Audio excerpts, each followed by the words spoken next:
اچھا، اسی طرح جو بیویاں ہیں انہیں بھی یہ سمجھنا چاہیے کہ گھر میں جو ذمہ داری ہے اور گھر میں جو حکمرانی ہے وہ اللہ تعالیٰ نے مردوں کو عطا فرمائی ہے۔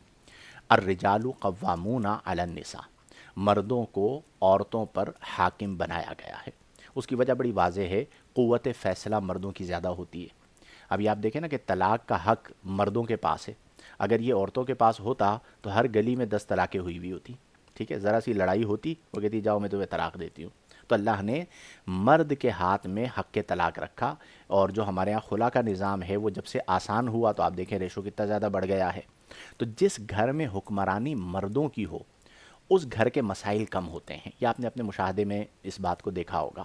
اور جس گھر میں حکمرانی عورتوں کی ہو، عورتوں کی چلتی ہو، اور مرد سارے کے سارے عورتوں کے ہاتھ پر بیعت کر کے بیٹھے ہوئے ہوں، ٹھیک ہے، زن مرید ہوں جنہیں کہا جاتا ہے، تو اس گھر کے مسائل زیادہ ہوتے ہیں۔ یہ ہمارے معاشرے کا ایک سچ ہے جو ہم اپنے معاشرے میں دیکھتے ہیں۔ تو دونوں کو اپنی سوچ کلیئر کرنی پڑے گی کہ شوہر یہ جان لے کہ میں اپنے لیے زوجہ لایا ہوں، باندی نہیں لایا، اور بیوی یہ جان لے کہ میں نے اسے غلام بنا کے نہیں رکھنا، یہ میرا سرتاج ہے، اس سے میری عزت ہے، میں نے اس کا احترام کرنا ہے اور میں نے اس کی رسپیکٹ کرنی ہے۔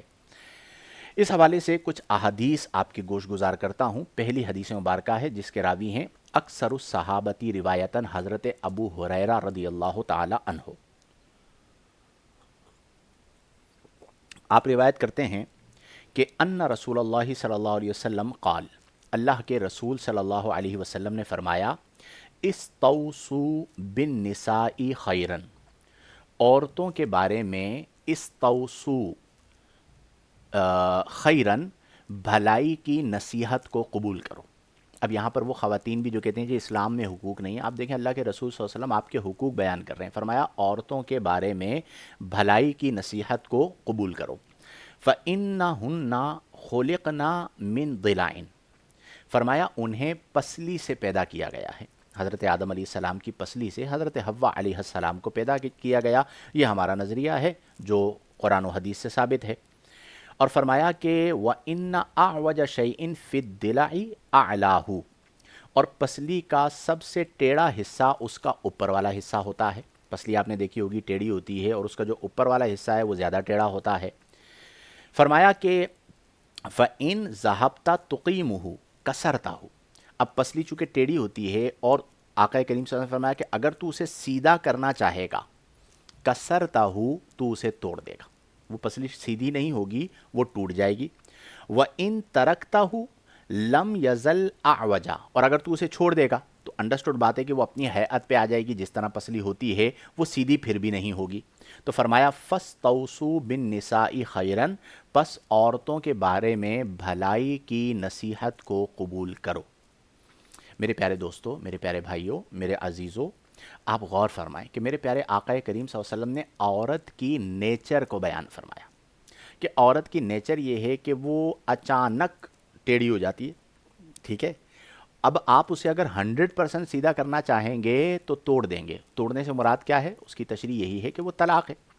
اور اگر آپ اس سے فائدہ حاصل کرنا چاہتے ہیں تو اس کی جو ہیئت اللہ نے بنائی ہے، فطرت بنائی ہے، اس فطرت کے ساتھ گزارا کیا جائے۔ لہٰذا جب ہمیں نیچر پتہ چل گئی، فطرت پتہ چل گئی، تو ہم اس چکر میں نہ رہیں کہ میں نے اپنی بیوی کو تیر کی طرح سیدھا رکھنا ہے، ٹھیک ہے۔ اس طرح اگر آپ رشتہ چلائیں گے بھی نا تو نفسیاتی امراض جنم لیں گے، گھر کے اندر کھچاؤ کا ماحول ہوگا، لڑائی ہوگی، جھگڑا ہوگا، فتنہ ہوگا، فساد ہوگا، اور اس کا سب سے زیادہ جو نقصان پہنچتا ہے وہ بچوں کو پہنچتا ہے، ٹھیک ہے۔ ایک ہوتی ہے بروکن فیملی، یعنی میاں بیوی کے درمیان طلاق ہو گئی، بچے ہیں۔